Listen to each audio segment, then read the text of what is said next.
Hola chicos, yo soy su profe Lupita y vamos a seguir con la lectura de nuestro libro de historia con el tema Luchas internas y los primeros gobiernos, federalistas y centralistas. Tras la consumación de la independencia, los mexicanos se enfrentaron dos desafíos políticos. Uno, fundar un sistema de gobierno propio y dos, hacer leyes para el nuevo país. Como recordarás, la independencia fue posible gracias a un acuerdo entre distintos grupos sociales y políticos. Este pacto lo encabezaron Agustín de Iturbide y Vicente Guerrero, quienes concretaron el Plan de Iguala, en el cual se estableció que México sería gobernado por una monarquía constitucional. Esto significaba que debía haber un rey, pero este no gobernaría según sus deseos, sino con base en una constitución. También planteó la división de poderes en la que existía un Congreso o una Cámara de Diputados encargado de elaborar las leyes y supervisar al gobierno, y la formación de tribunales para impartir justicia. La idea de que el país tuviera un gobierno monárquico fue compartida por una parte de los mexicanos, por ello a este grupo se le conoció como monarquista. Hoy parecería muy extraño que en lugar de presidente tuviéramos un rey, pero en ese momento muchos pensaron que era una buena opción para mantener la unidad y la paz interna. ¿Tú qué piensas de eso? ¿Te gustaría que México tuviera un rey nuevamente? O sea, que el gobierno estuviera en cargo de una persona que gobernara a todos los demás, ¿o te parece que es mejor tener un presidente? El presidente, recuerda que lo podemos elegir, y en una monarquía un rey pues se va pasando, puede ser por familias. Entonces, según el Plan de Iguala, el trono de México debía ser ocupado por un príncipe español. De este modo se esperaba mantener las relaciones con España y el resto de Europa. Los habitantes del país recibieron con entusiasmo la fundación del Imperio Mexicano. Las provincias eligieron diputados, quienes se reunirían para redactar la Constitución. Las provincias de Centroamérica se unieron al imperio y gracias a ello el país llegó a tener una extensión inmensa desde California hasta la actual Costa Rica. Sin embargo, el imperio no resultó como se esperaba. España no aceptó enviar a un príncipe al trono de México, porque no reconocía la independencia. Ante esta situación, el Congreso nombró emperador a Iturbide, pero tal hecho causó problemas, pues si bien muchas personas lo admiraban como líder político y militar, muy pocos aceptaron que se convirtiera en monarca. Entonces todavía España no aceptaba que México fuera independiente a ellos, porque todavía lo querían tener en su poder, por eso decidieron no mandar a un príncipe para que gobernara. Aunque también no era tan buena idea que igual un príncipe de España gobernara México, porque igual le estarían dando cierto poder al país que los tenía dominados. Y aquí podemos ver un mapa de lo que era México. Dice Primera División Política de la República. En la Constitución de 1824, la primera del México independiente. Queda asentada su división en 19 estados, 5 territorios y el Distrito Federal que se creó. El águila fue pintada en la bandera del primer batallón ligero de Jalisco, creado tras la caída del primer imperio. Y pueden ver que México era más grande de lo que es ahora, puesto que teníamos esta parte que ahora le pertenece a Estados Unidos. Y vamos a ver por qué todo esto que era de nosotros ya no lo es. Vamos a estarlo viendo en las clases. Ahora México empieza aquí, por aquí estamos nosotros, aquí está Tijuana, y aquí está, por aquí va el límite de México. Y pues aquí se puede ver cómo estaban divididos los territorios, los 19 estados. Había nada más 19 estados. Aquí dice Sonora y Sinaloa. Estaba junto. Aquí es Sonora y aquí Sinaloa. Entonces, algunos estados estaban pegados y es un poco diferente a lo que es ahora. Más que nada por ese territorio que ya no es de nosotros. Iturbide entró en conflicto con el Congreso y mandó encarcelar a varios diputados, antiguos insurgentes como Vicente Guerrero y Nicolás Bravo. Se levantaron en armas. También una parte del ejército mexicano y las autoridades de varias provincias se declararon en contra del emperador. Finalmente, en marzo de 1823, Iturbide renunció a su cargo y abandonó el país. Después del fracaso del imperio, se acordó establecer una república. No obstante, hubo varios desacuerdos sobre qué tipo de república debería ser, federalista o centralista. Ahorita vamos a ver en el cuadro comparativo de la siguiente página algunas características de cada sistema de gobierno y los años que estuvieron vigentes. Finalmente, el Congreso decidió modificar el sistema de gobierno y convirtió a México en una república federal. Este cambio quedó establecido en la Constitución de 1824, en la primera Carta Magna de nuestro país. Y aquí hay una imagen de lo que fue la portada de la Constitución Federal de los Estados Unidos Mexicanos en 1824. O sea, ya casi ahorita en el 2024 ya van a ser 200 años de esto. Y aquí podemos ver una tabla que dice cómo era la República Federalista y Centralista y en qué años se presentaron en nuestro país estas. Dice que en la Federalista duró del año 1824 a 1835 y después aquí hubo una República Centralista desde el 1846, del 1835 al 1846. Y después volvió a ser federalista en 1846 a 1853. Dice que en el federalista hay 3 poderes, el ejecutivo, el legislativo y el judicial. Estados libres y soberanos, 19 estados, 5 territorios y el Distrito Federal. Una Cámara de Diputados y una Cámara de Senadores y consideraba a todos los varones adultos como electores. Centralista. Duró en esos años 4 poderes, ejecutivo, legislativo, judicial y supremo poder conservador. Departamentos con gobernantes elegidos por el presidente, una junta o asamblea departamental con poderes limitados para legislar y definía el número de electores de acuerdo con sus ingresos monetarios. O sea que no todas las personas podían votar. Y noten que aquí nada más podían votar los varones adultos. Todavía no existía el voto de la mujer. Con el nuevo sistema, las provincias se convirtieron en estados. A partir de entonces, cada uno tuvo un gobierno, un congreso y una constitución propios. Los estados podían tomar decisiones acerca de su organización política interna, como parte de las facultades que les otorgó la Constitución de 1824. El primer presidente de la República fue Guadalupe Victoria. Esto es muy importante que lo recordemos. Cuando yo les pregunté quién fue el primer presidente de la República, recuerden que fue Guadalupe Victoria. Fue un antiguo insurgente que ganó las elecciones en 1824. Durante su mandato el país se mantuvo en calma. Eso permitió al gobierno impulsar la educación y obtener préstamos del extranjero para mejorar la economía. En 1829, Vicente Guerrero sucedió en la presidencia a Guadalupe Victoria y tuvo que combatir sus opositores para poder gobernar como mandatario. Guerrero enfrentó con éxito un intento de reconquista española en 1829. O sea que ya que habíamos tenido nuestra independencia, los españoles quisieron volver a quitarnos el poder que habíamos ganado, la independencia, y volvieron a atacar, pues a querer reconquistar México, pero no lo lograron.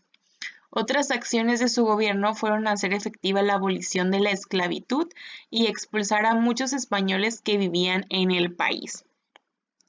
Recuerden que lo que se buscaba con ser independientes es esto, que no hubiera esclavitud, porque había muchas personas que eran tratadas como esclavos antes de la independencia de México. Ay, perdón.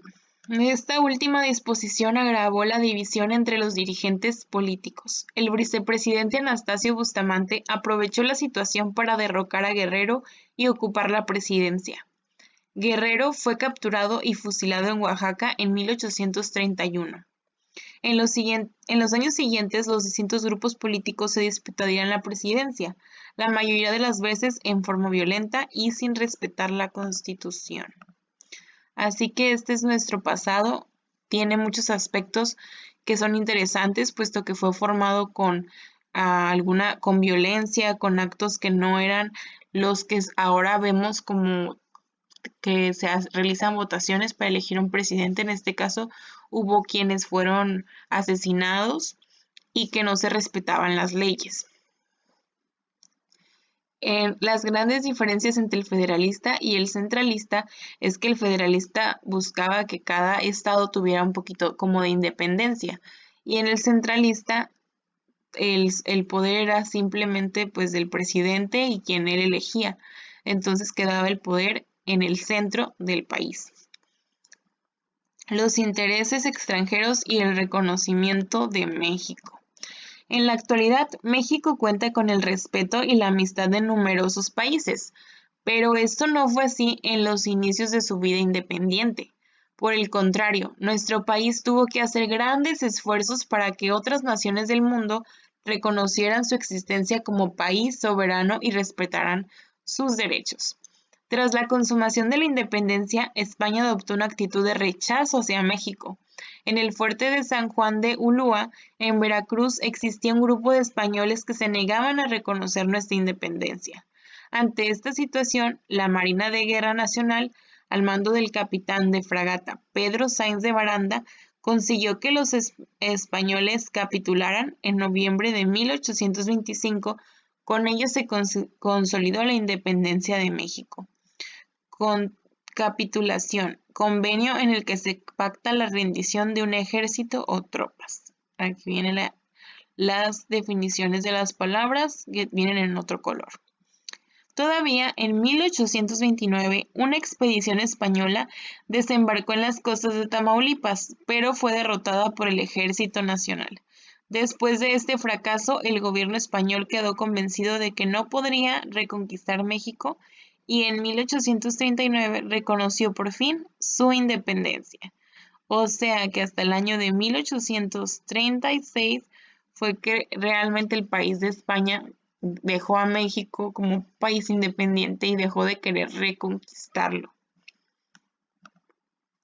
Es muy interesante conocer esto que pasó en nuestro país. Imagínense cómo hubiera sido su vida si hubieran vivido en este periodo en el que había guerras, en el que no había un gobierno concretado en nuestro país, donde todo cambiaba constantemente y donde había muchas injusticias.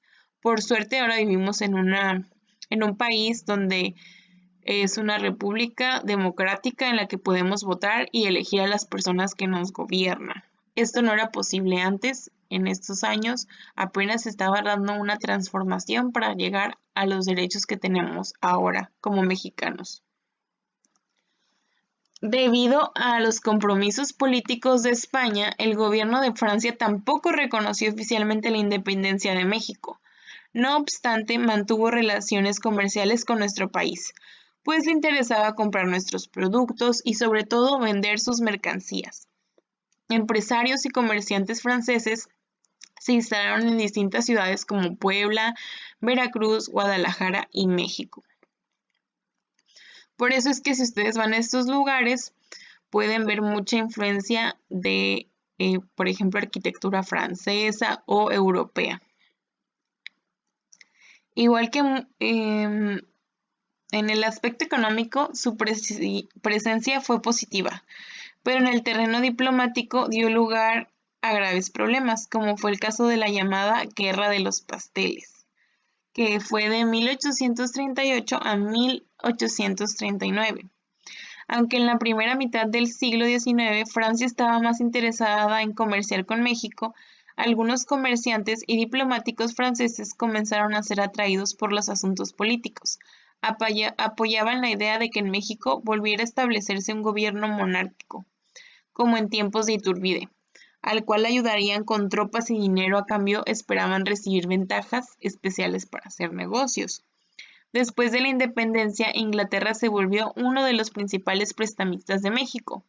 Eso permitió funcionar al gobierno de Guadalupe Victoria. Recuerden que el primer presidente de México fue Guadalupe Victoria, pero provocó un endeudamiento que se prolongaría durante las siguientes décadas, debido a que los diferentes gobiernos no tenían recursos suficientes para pagar.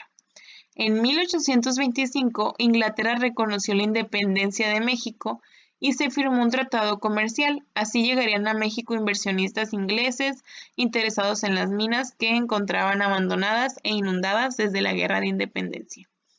Tales acciones ayudarían mucho a la economía. Estados Unidos fue uno de los primeros países que reconocieron la independencia de México. Esto era muy importante para nuestro país, pues se trataba de una república vecina que había luchado contra Inglaterra para obtener su independencia y además tenía una economía bastante próspera. Al igual que otras naciones como Francia, Holanda e Inglaterra, Estados Unidos estaba muy interesado en el comercio de México, pero algunos estadounidenses ambicionaban adquirir una porción del territorio nacional y tenían la mirada puesta en la provincia de Texas, que en ese momento era de México. Desde su independencia de Inglaterra en 1776, la población de Estados Unidos creció considerablemente. Hacia principios del siglo XIX se había duplicado y continuado en aumento, por lo que había miles de personas dispuestas a colonizar nuevos territorios. Además de apropiarse de las tierras que ocupaban los pueblos indígenas, el gobierno estadounidense compró el territorio de Luisiana a los franceses y arrebató la Florida a los españoles. De este modo sus fronteras se extendieron hasta los límites de Texas. Texas contaba con unos cuantos habitantes, por lo que el gobierno mexicano permitió que se establecieran ahí algunos colonos provenientes de Estados Unidos, con la condición de que respetaran las leyes del país y fueran católicos. No tardó en llegar un gran número de inmigrantes, lo cual originó que hacia 1834 vivieran en Texas 30,000 extranjeros y solo un poco más de 3,000 mexicanos. Las diferencias entre ambos grupos estaban muy marcadas. Los colonos extranjeros tenían costumbres propias, no hablaban español, no eran católicos y tenían esclavos, lo cual iba en contra de las leyes de nuestro país. En diversas ocasiones Estados Unidos le propuso a México comprar Texas, pero el gobierno rechazó esa propuesta porque consideraba que vender una parte del territorio nacional era una traición a la patria. Por eso vamos a ver qué pasó con ese territorio que ahora ya no es de nosotros y que sí lo era. Aquí podemos ver en el mapa, en la parte de por aquí está Texas, entonces era de aquí está, Coahuila y Texas. Y era una parte que era de México y que ya no lo es. Entonces vamos a ver eso en la próxima clase, que es ya la guerra con Estados Unidos, pero hoy nos vamos a quedar en esta parte porque ya leímos mucho. Entonces hay que darle otra repasada a la lectura porque vamos a hacer una actividad con esto que leímos y una de esas actividades es escribir en tu cuaderno las respuestas a las siguientes preguntas. ¿Qué acontecimiento favoreció que España reconociera la independencia de nuestro país? ¿Por qué Francia estaba interesada en restablecer un gobierno monárquico en México? O sea que ¿por qué Francia quería que hubiera una monarquía?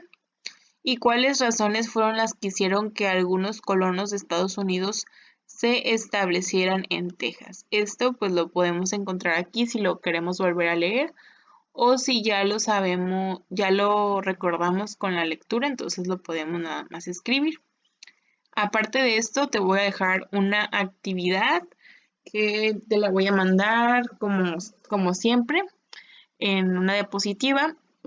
Y pues esa sería la lectura de el día de hoy, de tema luchas internas de los primeros gobiernos federalistas y centralistas y los intereses extranjeros y el reconocimiento de México. Sería todo. Espero que te haya gustado leer conmigo y espero tus evidencias de trabajo. Que tengas un bonito día. Nos vemos.